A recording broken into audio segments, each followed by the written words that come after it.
عربوں میں بہت ساری اچھی باتیں ہیں، ٹھیک ہے کچھ خرابیاں بھی ہیں لیکن کچھ باتیں بڑی خاندانی بھی ہیں۔ سعودی عرب میں آپ دیکھو گے عربوں کو نا، بڑی سے بڑی موت ہو جائے وہ پتہ ہے کیا کہتے ہیں؟ ما قدر اللہ۔ ابھی میرا 2-3 مہینے پہلے سعودی عرب کا سفر تھا، تو ایک حکومتی لیول پہ ایک بہت بڑے آدمی سے میری ملاقات ہوئی، کچھ سرکاری عہدے پر بھی تھے وہ۔ جس نے ملاقات کروائی وہ انڈین تھے۔ انہوں نے بتایا، وہ انڈین جو تھے نا میرے دوست، انہوں نے بتایا کہ یار اس آدمی کا حوصلہ میں نے دیکھا ہے، اس کے 10 سال کے بچے کی ڈیتھ ہوئی ہے اور اس نے ایسا صبر کیا ہے۔ 10 سال کے بچہ انسان کو بہت محبوب ہوتا ہے، بڑا خوبصورت بچہ تھا، وہاں تو تیل ہے نا، تیل نکلتا ہے تو بچے خوبصورت ہی ہوتے ہیں۔ یہ مہنگائی اور غربت کی وجہ سے ہم لوگ میں کیا ہو گیا ہے، خوبصورتی مارکیٹ سے آہستہ آہستہ شارٹ ہوتی جا رہی ہے۔ تو اب وہ عربوں کے بچے وہ سارے ان کے سارے وٹامنز منرلز پورے ہو رہے ہوتے ہیں۔ کہہ رہے اس نے ایسا صبر کیا ہے نا کہ ایک جملہ تھا اس کی زبان پہ، ما قدر اللہ، جو مقدر میں تھا ہو گیا۔ تو میں نے کہا بھائی ہم نے تو یہ اپنے حضرت سے پہلے واقعہ سنے ہوئے۔ ہمارے ایک دوست نے بتایا کہ سعودی اپنے 2 بچوں کو، 2 بیٹے تھے اس کے، لے کے جا رہا ہے انگلی پکڑ کے، اچانک ایک بچے کا ہاتھ چھوٹا، وہ بھی 9-10 سال کی عمر کا ہاتھ چھوٹا، وہ غلطی سے روڈ پہ آ گیا۔ روڈ پہ آئے، پیچھے انتہائی اسپیڈ کے ساتھ ایک لینڈ کروزر جیسی ہیوی گاڑی، اس نے اس بچے کو اٹھا کے ہٹ کیا ہے، بچہ جا کے درخت سے چپک گیا، آن دا اسپاٹ اس کی ڈیتھ ہوئی ہے۔ کہہ رہے میں اس عربی کے ساتھ تھا، میں نے دیکھا کہ وہ عربی نے گیا ہے اپنے بچے کی لاش اٹھائی اور زبان میں الفاظ تھے ما قدر اللہ، جو مقدر میں تھا ہو گیا۔ کہہ رہا اس کا ایسا حوصلہ، کہہ رہے وہ گاڑی والا رک گیا۔ اب قصور گاڑی والے کا بالکل بھی نہیں تھا، کیونکہ بچہ انگلی، وہ بچے ہوتے ہیں انگلی چھوڑ کے بھاگ جاتے ہیں، وہ روڈ پہ آ گئے، اس کا کیا قصور ہے؟ کہتے ہیں وہ گاڑی والا اترا، اس نے کہا بھائی دیت، اس نے کہا میں نے معاف کیا کیونکہ تمہارا کوئی قصور اس میں۔ تو یہ ہمارے حضرت بھی بڑے واقعات سناتے تھے عربوں کے نا۔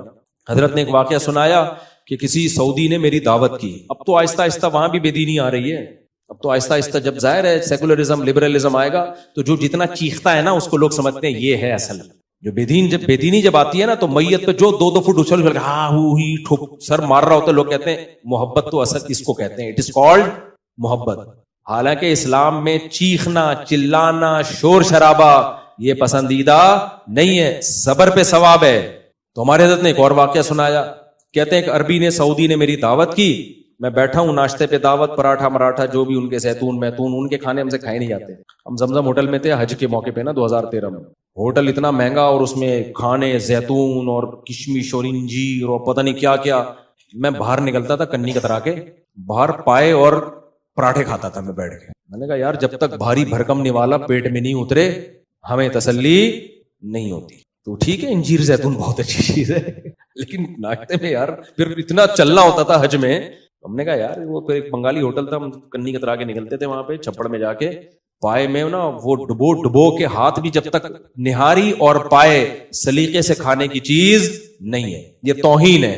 جب تک نہاری میں انگلیاں نہ ڈوبے نا اچھی طریقے سے اور پائے میں انگلیاں نہ ڈوبے، چپکے نہیں، اس کا مطلب اس کو پائے کھانے کے آداب معلوم نہیں ہے۔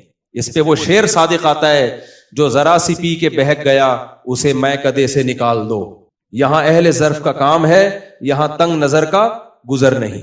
شرابی نے کہا ہے کہ ہمارے شراب خانے میں نا جو 2 گھونٹ پی کے بہک جائے اس بغیرت کو یہاں سے کیا کرو، کیا کر رہا ہے توہین۔ یہ شرابیوں کا شعر ہے کہ جو ذرا سی پی کے بہک گیا، بوتلیں چڑھانے والے لوگ آئے یہاں پہ، کچھ رسپیکٹ دیں شراب کو، اللہ معاف فرمائے یہ فضول بات ہے لیکن سمجھانے کے لیے۔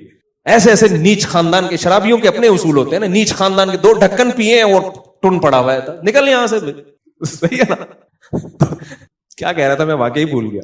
ہاں دعوت تو تھی، ہاں تو وہ نہاری اور پائے کا جو اصول ہے نا وہ کیا ہے، انگلیاں اس میں تیر رہی، اس میں ایٹیٹیوڈ اور آداب والے آدمی کو آپ بولیں تو نہاری مت کھا، کیونکہ ٹیسٹ آتا نہیں ہے جب تک لقمہ پوری طرح سے اس نہاری میں ڈبکیاں نہ لگائے اور پائے میں ڈبکیاں نہ لگائے۔ میں نے تمیز والے لوگ دیکھے یوں کر کے نہیں، یوں لگا کے کھا رہے ہوتے ہیں، تو کیا کھا رہا، تو روٹی کھا رہا ہے، نہاری تو خالی شو مار رہے ہیں، لیکن پہلے اچھی طرح صابن سے ہاتھ دھلوا دیں اگلے کے، ورنہ لوگ ناک صاف کر رہے ہوتے ہیں وہی ڈبو کے کھا رہے ہوتے ہیں، وہ پہلے صابن سے، شیمپو سے، صابن سے، ڈیٹول سے ہاتھ دھو لو، پھر آؤ مقابلہ کرو۔ تو اب حضرت بیٹھے ہوئے اس عربی کے پاس، تو اس نے کیا کیا، ایک دم فون آیا کہ آپ کے بیٹے کا ایکسیڈنٹ ہو گیا ہے، آپ کے بیٹے کا ایکسیڈنٹ۔ کہتے ہیں اس عربی نے کہا انا للہ و انا الیہ راجعون۔ کہتے ہیں میں نے کہا کیا ہو گیا، انہوں نے کہا کچھ نہیں ہوا، آپ کھانا کھائیں۔ ان کا یہ تھا کہ مہمان بھی ٹینشن میں آئے گا بلا وجہ. حضرت فرماتے ہیں میں نے کہا بھائی آپ کچھ تو بتائیں. اس نے کہا کچھ بھی نہیں ہے, آپ ناشتہ کریں آرام سے.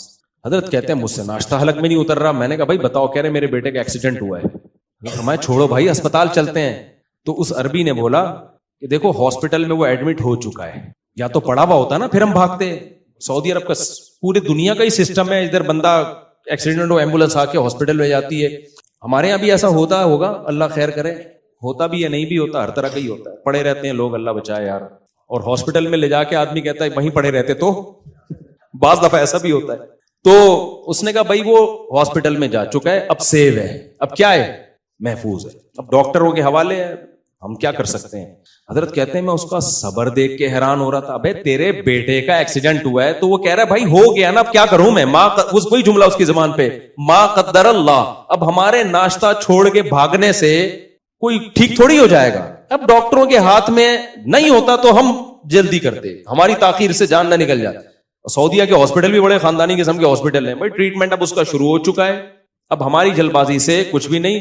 اور کہتے ہیں وہی جملہ جو عربوں کی زبان پہ ہوتا ہے, ما قدر اللہ, جو مقدر تھا وہ ہو گیا, وہ ریورس نہیں ہو سکتا. ہم اللہ کی تقدیر پہ کیا ہے راضی. حضرت کہتے ہیں ہمارے تو نوالا اتر نہیں رہا تھا, لیکن بہرحال اس کا حوصلہ دیکھ کے ہم کیا ہوئے. حالانکہ ہمارے حضرت کا حوصلہ اس سے بھی زیادہ تھا, لیکن چونکہ سوسائٹی میں نظر نہیں آ رہا تھا تو حضرت حیران اس لیے ہو رہے تھے کہ یار یہ بھی تو بعض چیزیں, کیونکہ وہ براہ راست قرآن سمجھتے ہیں نا.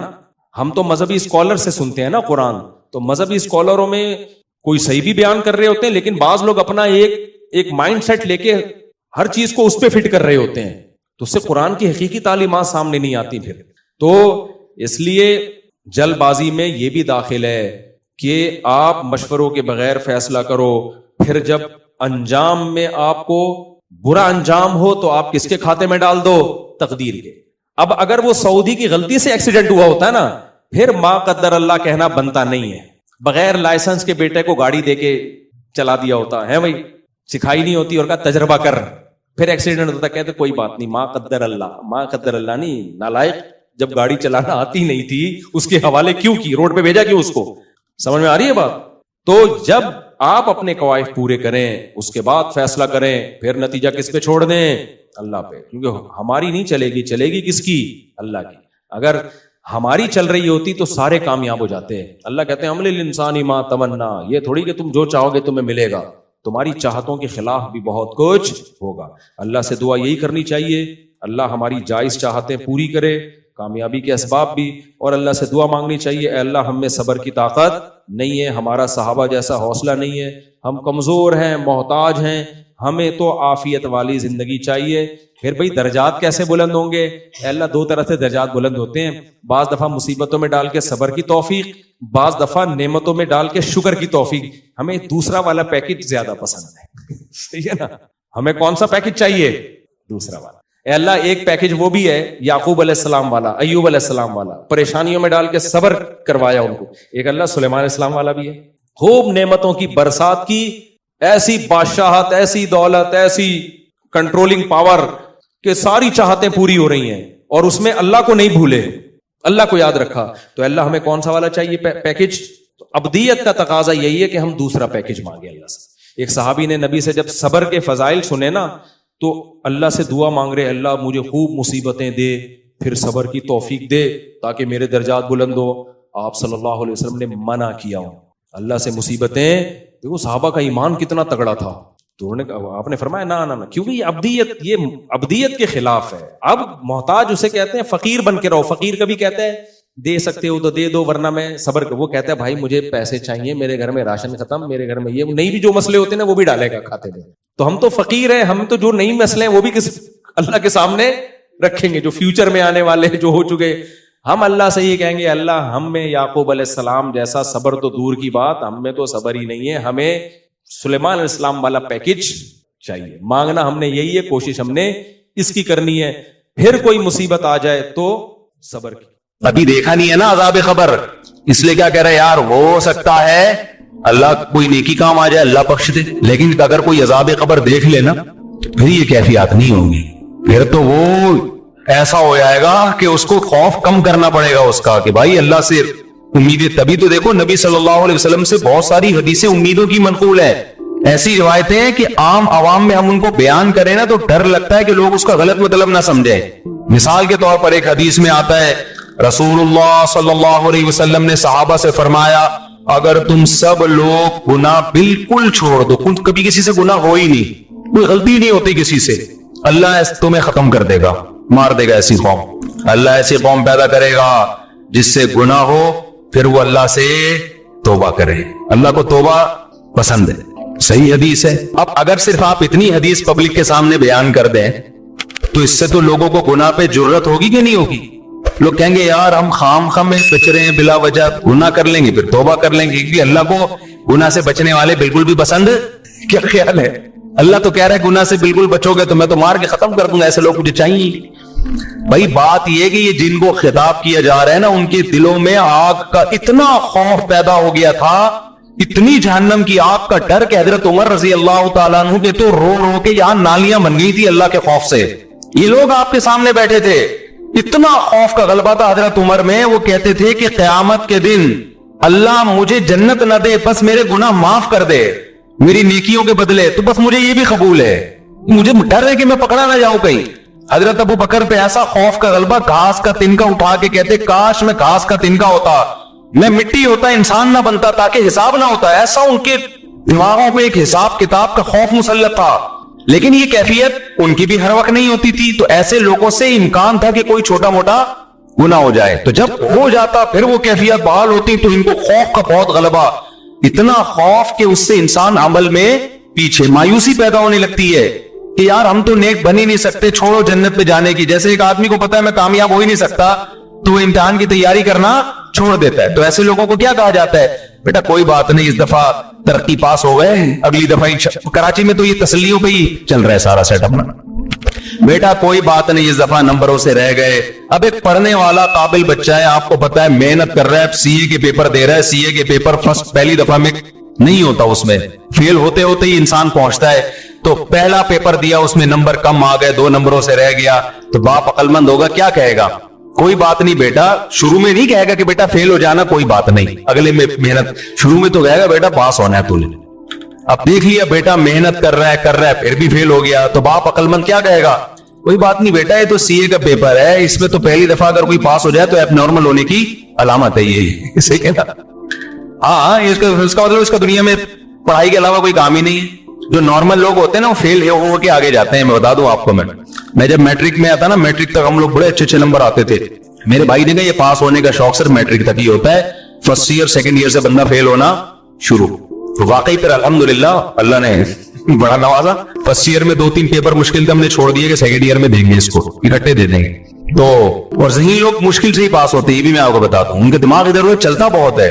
لڑکیاں جو پڑھائی میں اتنی آگے ہیں نا, یہ ذہین ہونے کی علامت نہیں ہے, یہ ان کی فکر کیا ہوتی ہے, وہ محدود ہوتی ہے نا. ان کو پڑھائی ہے تو پڑھائی, آدمی کے پاس تو اتنے مسئلے ہیں, وہ چھوڑو بھی کیا مسئلے آپ لوگ کے, تو گھومتا رہتا اس کا دماغ. وہ اگر خود پڑھ رہا ہوگا اور کوئی اس کی کلاس فیلو شوق سے پڑھ رہی ہوگی تو اس کو وہ پڑھتی بھی زیادہ اچھی لگ رہی ہوگی کتاب کی نسبت. کہہ رہے سبحان اللہ, اصل تو یہ ہے, ٹھیک ہے نا. اس کا دماغ ایک جگہ ٹکتا نہیں ہے, پھر سوچتا ہے, پھر وہ سیاسی حالات اور پھر بہت سارے آدمی کے دماغ میں نا چیزیں بھری ہوئی ہوتی ہیں.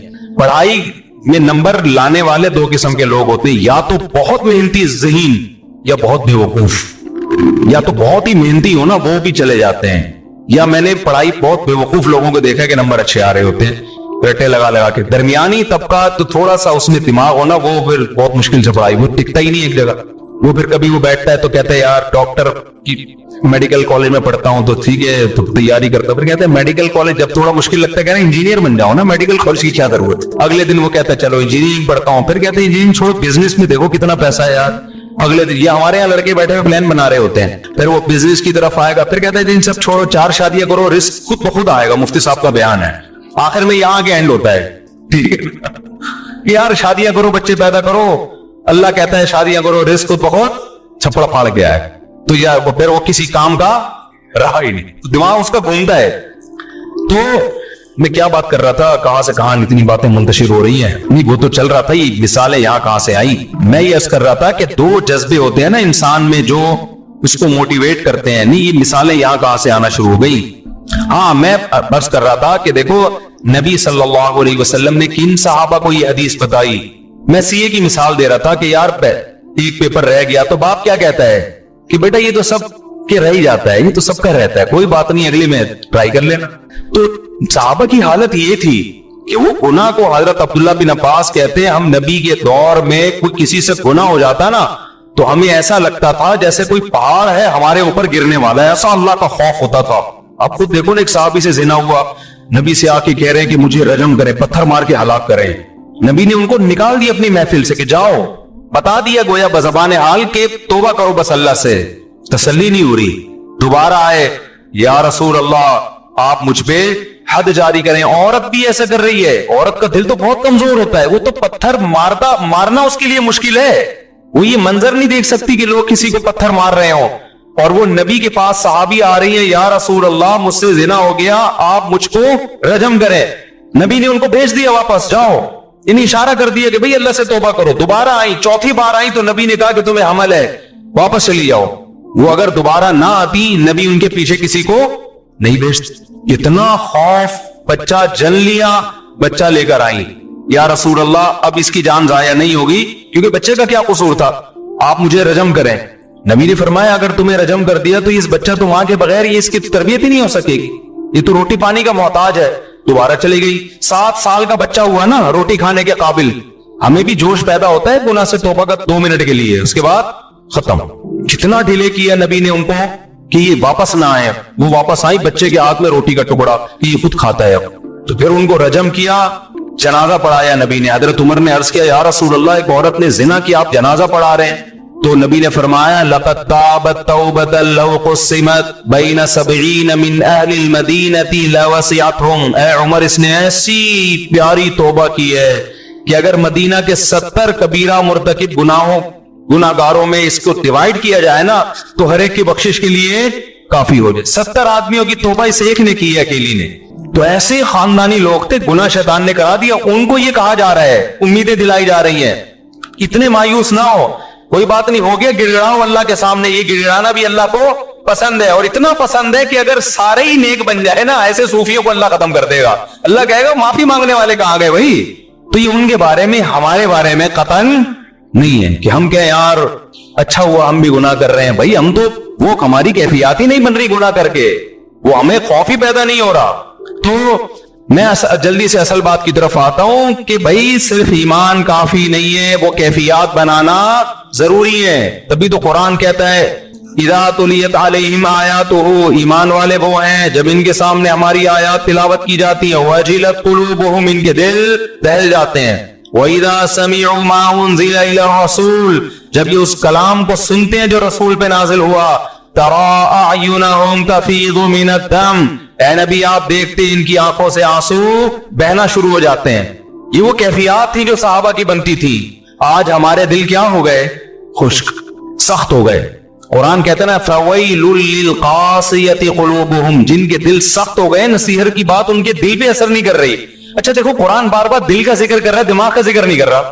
حالانکہ بات جاتی کہاں ہے, پہلے دماغ میں جاتی ہے, لیکن قرآن کا تذکرہ کس کا کر رہا ہے, دل کا. وجہ اس کی ہے کہ دماغ میں جب جذبات بنتے ہیں نا تو فوراً اثرات کہاں آتے ہیں, دل پہ آتے ہیں. آپ کی بیوی آپ سے کہے نا مجھے آپ سے محبت ہے, آپ کو اگر بیوی سے عشق ہوگا ایک دم آپ کے دل کی دھڑکن, کوئی اجنبی لڑکی آپ سے اگر کہے کہ مجھے آپ سے بہت محبت ہے, کسی کنوارے چھڑے چھاٹ سے کہے, دل ایک دم کنٹرول سے باہر ہو جائے گا نا, یوں جا رہا ہے, اس کو قابو میں رکھنا مشکل ہو جائے گا, اٹیک نہ ہو جائے, اچھل کے آئے گا. تو اثر دماغ پہ ہو رہا ہے یا دل پہ ہو رہا ہے, دل پہ ہو رہا ہے, دل ہلے گا اس کا. لیکن بیوی صبح سے شام بولتی رہے کہ مجھے آپ سے محبت ہے, آدمی کہتا ہے تیرے اس کے علاوہ کوئی کام نہیں. وجہ کیا ہے, وہ جذبات کیا ہو گئے, ختم. دماغ تو ہلے گا, دل پہ اتنا سا بھی اثر نہیں. اور اگر ہوگا بھی تو الٹا ہوگا, الٹا اثر. جیسے کوئی خاتون شادی سے پہلے کہہ دیتی نا آئی ہیٹ یو, تو وہ والا اثر ہوگا, اس میں دل ہلتا نا, یہ والا ہلنا شروع ہو جائے گا. اس طرح کا دل ہلتا ہے. تو ہاں, تو قرآن کیا کہہ رہا ہے, قرآن ساری کیفیات کس کی ذکر کر رہا ہے, دل کی. وجہ کیا ہے, یہ بتانے کے لیے کہ صرف ایمان کافی نہیں ہے, عمل کے لیے کس کا بننا ضروری ہے, دل کی دھڑکنیں, دل کی دھڑکنوں میں ایمان پیدا ہو جائے, دل کی دھڑکنوں سے پتا چلے کہ مومن ہے. اب سوال وہی میں جلدی سے جواب دے دیتا ہوں, بہت سوال کر لیے کہ یہ کیفیات پیدا کرنا ضروری ہے, یہ نہیں تو پتا چل گیا نا اس کو دم میں آگ لگ رہا کہتے ہیں. یہ صحابہ کرام میں یہ کیفیات تھی, تبھی میدان جنگ میں تلواریں چل رہی ہیں. اور ایک صحابی نے منت مانی تھی, اللہ دوبارہ جنگ ہوئی تو دیکھ میں کیا کرتا ہوں. جب دیکھا جنگ چھڑ رہی ہے, یہ کھجور کھا رہے تھے, انہوں نے کہا چلو کھجور ختم کر کے جنگ میں جاتا ہوں. لیکن کہا کہ جنت قریب کھڑی ہوئی ہے بھائی, جنت میرے سامنے, اللہ کی قسم یہ کھجور کھانے کا زمانہ بہت طویل ہے, اتنی دیر میں جنت نہ ابھی جاؤں گا اور لڑے اور اللہ کی راہ میں شہید ہو. اور ہماری جو جنت پہ کیفیات بنتی ہے, جنت پہ بیان سن لیا, یہ نہریں, یہ حورے, تھوڑا سا خیال آتا ہے اچھا ٹرائی کر کے دیکھتے ہیں, تو ایک دن بمشکل اٹھے گا جیسے قبر سے مردے کو اکھاڑا جا رہا ہے, فجر میں آ کے کھڑا ہو جائے گا فجر میں, بس اس کے بعد پھر 6 مہینے تک مارکیٹ سے شارٹ, ورنہ تو یہ بھی نہیں ہوگا. تو تم میں آگ لگانے کے لیے علماء کہتے ہیں 2 کام کر لیں. آپ سمجھتے ہو کیا کر لیں؟ 2 کام. ایک استحضار, جس چیز کو انسان بار بار سوچتا ہے نا وہ آپ کی لاشعور کا حصہ بننا شروع. وہی مثال دیتا ہوں, آپ کھڑے ہو اور وہی گٹر کھلا ہوا ہے, لوگ کہہ رہے ہیں نہیں جاؤ, آپ وہاں کھڑے ہو کے تھوڑی دیر سوچیں, بیٹا ذرا سوچ لے, اگر گیا اور پاؤں اندر آیا تو تھوڑا سا کوئی یوٹیوب پہ ویڈیو لگا کے گٹر میں گرتے ہوئے لوگوں کی دیکھ لیتے. دیکھ نہیں سکتا, سوچ تھوڑی دیر. جب بہت زیادہ سوچیں گے نا, آہستہ آہستہ آپ کی وہ کیفیات بننا شروع, آپ کے دل میں خوف پیدا ہونا شروع. آپ ماشاءاللہ 130 کلو کے ہو گئے, گول ہو گئے, اب آپ لمبائی چوڑائی آپ کی کیا ہو گئی برابر. مٹھائی کے لڈو آپ کے سامنے رسگلے پڑے ہوئے ہیں, کسی نے کہا یہ رسگلے, دوسرے نے کہا بھائی تو اپنا موٹاپا دیکھ, شوگر ہو سکتی ہے, بلڈ پریشر ہو سکتا ہے. آپ نے کہا بے یار وہ دیکھا جائے گا, ابھی تو کھاؤ. لیکن کھانے سے پہلے استحضار کریں. آپ 2-4 اپنے پرانے دوستوں کو ہسپتالوں میں دیکھیں جا کے, یا تصور کریں یار اس دن فلاں کا انتقال ہوا تھا, ایسے یوں پڑا ہوا تھا ہے بھائی تختے پہ, ایسے ہی ہوگا نا, ایسے تختے پہ پڑا ہوا تھا, اچھا بھلا ہٹا کٹا تھا, اس دن فلاں کو برین ہیمریج ہوا تھا, اب وہ تھا, اب ہے, بولو اس کا جنازہ اتار رہے تھے ہم قبر میں. جب یہ سوچنا شروع کریں گے نا تو وہ لڈو میں آپ کو وہ لڈو زہر لگنا شروع ہو جائیں گے, آپ کو اس میں سانپ کے پھن نظر آئیں گے. سمجھ رہے ہو کہ نہیں سمجھ رہے؟ سانپ کے پھن نظر آئیں گے اس کے اندر.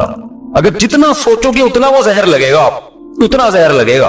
تو مریضوں کا جب انسان سوچتا ہے نا پہ وہ بھی ان کے ساتھ یہ ہو گیا, ان کے ساتھ سوچتا ہی نہیں ہے تو پھر پھوڑتا چلا جائے گا. یقین تو ہے کہ ایسا ہوگا لیکن استحضار نہیں ہے, اس کو کہتے ہیں استحضار. استحضار کا مطلب حاضر کرنا کسی چیز کو, دماغ میں لائے اس کو. علماء کہتے ہیں 24 گھنٹے میں ایک ٹائم نکال کے نا سوچا کریں, ایک دن پھٹے پہ لیٹا ہوا ہوں گا میں, موت کا یقین سب کو ہے, استحضار نہیں ہے. سب کو پتا ہے مریں گے. کوئی آپ کو آگے کہتے ہیں مریں گے تو کون سی کوئی نئی معلومات دے رہا ہے, پتا ہے مریں گے, کیا کروں میں مریں گے تو چل آج فلم دیکھنے چلتے ہیں. لیکن اگر تھوڑی دیر کھوپڑی استعمال کر رہے ہیں, بیٹا اس کا مطلب پتا ہے کیا ہے مریں گے کا, تھوڑی دیر سوچ لیں. ایک دن پھٹے پہ لیٹا ہوا ہوں گا. ہمارے حضرت سے جب ہم بیعت ہونے گئے نا تو حضرت سے بیعت ہو گئے ہم, حضرت نے وعدے کیے نماز پڑھیں گے, یہ کریں گے. حضرت نے ایک عمل بتایا, فرمایا روزانہ 5 منٹ کسی بھی ٹائم پہ یہ سوچنا ہے کہ ایک دن میں پھٹے پہ لیٹا ہوا ہوں گا اور مجھے غسل دیا جا رہا ہوں. دائیں کروٹ لٹاؤ جی, مفتی طارق مسعود صاحب. اس وقت مفتی بھی مشہور نہیں تھی. طارق صاحب کو دائیں طرف لٹاؤ, ادھر سے پانی بہاؤ. ڈر لگ رہا ہے کہ نہیں لگ رہا؟ اس لیے لگ رہا ہے کہ میں لیٹا ہوا ہوں. آپ لیٹو گے پتا, ابھی مجھے لگ رہا ہے, آپ کو تھوڑی لگے گا. آپ بھی اتنے ہوشیار ہو, میرے بارے میں سوچ رہے ہو کہ پھٹے پہ. میں آپ کو اس لیے میں اپنی مثال دے رہا ہوں کہ اپنے بارے میں سوچو. سمجھ رہے ہو؟ آپ بھی شیطان کہتا ہے اچھا یہ بھی لیٹے ہوئے ایک دن پھٹے پہ, تو آپ یہاں لیٹے ہوئے نہیں ہوگے پھٹے پہ. اٹریکشن تو یہ ہوتی ہے کہ آپ نے دہلیز پہ قدم رکھا, گھر میں گیا, بے یار کیا زبردست لگژری سٹائل. جیسے ہمارے پنجرے میں جب کوئی جاتا ہے نا مرغیوں کے, تو ہمارے لیے تو بڑی اٹریکشن ہے. پتہ نہیں, ایک تو میں جو بھی مہمان آتا ہے, ڈیفنس سے آ رہا ہو, کلفٹن سے آ رہا ہو, 20ویں گریڈ کا آفیسر ہو, 18ویں گریڈ کا آفیسر ہو, میں اس کو اپنی گائے دکھاتا ہوں, اپنی بکری دکھاتا ہوں, اور اپنی انڈوں پہ بیٹھی ہوئی مرغیاں لازمی دکھاتا ہوں. آج میں سوچنے لگا پتہ نہیں اس کو دلچسپی ہے بھی کہ نہیں ہے. یہ بولے گا یار کیا ہمیں کیا دکھا رہے ہو مفتی صاحب, مرغیاں دکھا رہے ہو, بکری دکھا رہے ہو.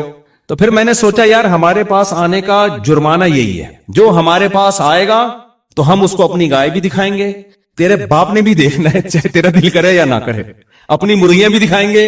اب ہر آدمی کو دلچسپی نہیں ہوتی, لیکن بھئی ہمیں دکھانے میں مزہ آ رہا ہے, تو ہم سے ملاقات کا کفارہ یہ ہے کہ آپ ہماری مرغیاں بھی دیکھو اور مرغیوں انڈوں پہ بیٹھی ہوئی مرغیاں الگ سے دیکھو. آپ یہ کفارہ ہے ملاقات, کیونکہ ہمیں دکھانے میں مزہ آتا ہے کہ مرغیاں. تو آپ کو آئے نہ آئے, جب بھائی ہمارے پاس آ رہے تو ہماری شرطوں پہ آؤ نا. جب آپ کسی سے ملنے جاتے ہیں تو اپنی شرطوں پہ تھوڑی, بھائی ہم نے آپ کو ٹائم دیا, اگر آپ سمجھتے ہو بھائی مفتی صاحب نے ٹائم دیا ان کا بڑا شکریہ, تو شکریہ کی قیمت دے دیں آپ. اس شکریہ کی قیمت کیا ہے؟ ہماری گائے دیکھیں اور تعریف کرنی پڑے گی آپ کو, بہت اچھی گائے ہے. کوئی ہم نے اس کی غیبت برداشت, بکری دیکھ کے چاہے جیسی بھی ہو آپ کو بولنا پڑے گا ویل ڈن ماشاء اللہ بڑا مزہ.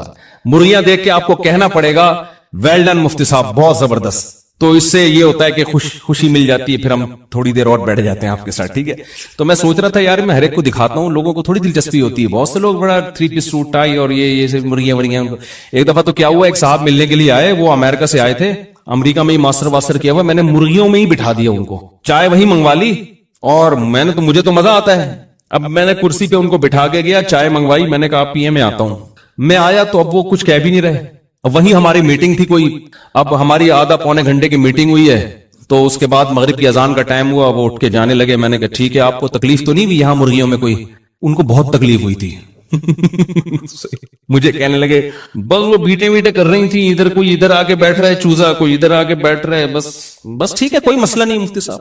مجھے ان کے اسٹائل سے لگا کہ ان کو بالکل بھی اچھا نہیں لگا. تو کہہ رہے ہیں یار وہ ادھر بیٹھ رہی تھی اور کوئی ادھر, وہ ہوتے ہیں نا ذرا بےچارے کچھ زیادہ فینسی قسم کے لوگ ہوتے ہیں. تو خیر یہ کہاں سے کہاں بات چلی گئی, بات کو میں جلدی سے سمیٹوں. تو اب دیکھو ایک پیسہ خرچ ہوتا ہے کس پر؟ آسائش, زینت پہ. ضرورت آپ کی ایک لنگوٹا باندھ کے گھومے, لباس کی ضرورت پوری ہو گئی. آسانی اس میں کہ پراپر سلا ہوا کپڑا پہن لیں. آسائش کس میں ہے؟ ایک دم کاٹن کلف چمکتا ہوا, یا 3 پیس سوٹ ٹائی اور ایک دم فٹ فاٹ. لوگ ملیں تو لگے یار کو مزہ آ گیا جی مل کے, خوشبو بھی بڑی اعلیٰ کوالٹی والی لگائی ہوئی ہے. یہ کیا کہلاتی ہے یہ چیز؟ آرائش.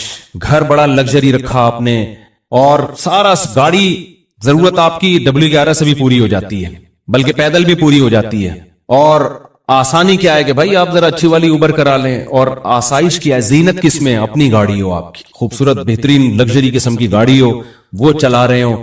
تو اسلام میں اللہ نے آپ کو ضرورت پہ پیسہ خرچ کرنے کی بھی اجازت دی, آسائش پہ پیسہ خرچ کرنے کی بھی اجازت دی, اور آرائش پہ. تو خوب سمجھ لیں سفر میں بھی آرائش, کہ آپ گھومنے پھرنے دنیا میں کہیں جاتے ہیں, کوئی اچھی جگہ آپ کو نظر آتی ہے, آپ پہاڑوں میں چشموں میں انجوائے کرتے ہیں, تو اللہ کی طرف سے اس پہ کوئی پابندی نہیں ہے. پابندی صرف اس پر ہے کہ لائف کو انجوائے کرنے کی اجازت ہے, ان چیزوں سے دل نہ لگاؤ. دل دینا الگ چیز ہوتی ہے.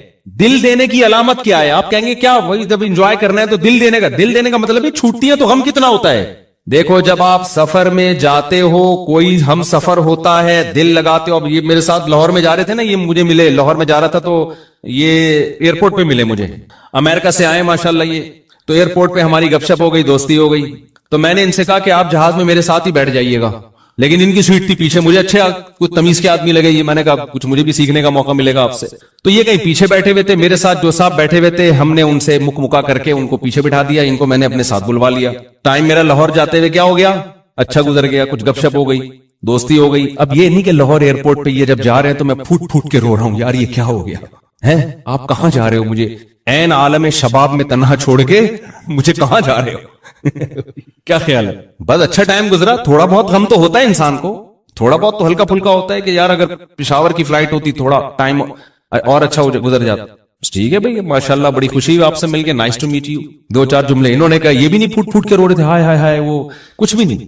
تو میں نے ان سے کہہ دیا کہ اتوار کو عصر میں آ جائیے گا, کبھی موقع ملا بیان ہوتا ہے. تو آج آ گئے, تو ہم بیٹھ کے چائے وائے پی لی. ان کو بھی میں نے مرغیوں میں لے آ کے بٹھایا, پھر امریکہ سے آئے ان کو پھر ہم نے مرغیوں میں لے آ, پتہ نہیں اندر ان کی کیا حالت ہوگی, مرغیوں کے انڈے ونڈے چوزے موزے. پھر انہوں نے بتایا کہ میں نے بھی پالے ہیں. تو خیر 13 انڈے رکھے تھے, الحمدللہ 7 چوزے نکل گئے ہیں, 5 رہ گئے. آپ لوگ سے خصوصی دعا کی درخواست ہے, خصوصی دعا کی درخواست ہے. تو میں یہ کہہ رہا تھا کہ دیکھو لائف کو انجوائے بھی کرنا ہے, آسائش پہ بھی پیسے خرچ کرنے ہیں, ضرورت پہ بھی, آرائش پہ بھی. دل لگانے کی کوشش نہ کرو. انگریز دنیا سے دل لگاتا ہے, جب دنیا چھوٹتی ہے تو خودکشی کی طرف جاتا ہے. وہ مسلمان دنیا کو انجوائے کرتا ہے حلال طریقے سے, چھوٹتی ہے تو اس کو ٹینشن نہیں ہوتی, کیونکہ مسافر خانہ ہونے کا تصور ایسا دماغ میں انسٹال ہو گیا ہوتا ہے کہ وہ کہتا ہے یار یہ تو ویسے ہی چھوٹ جانی ہے بھائی, ابھی تو بڈھے ہو جائیں گے تو کسی کام کے نہیں رہیں گے, یہ تو ختم ہو جائیں گے, دلیے پہ آ جائیں گے, پھر سوپ پہ آ جائیں گے, پھر ڈرپ پہ آئیں گے. حقیقت ہے.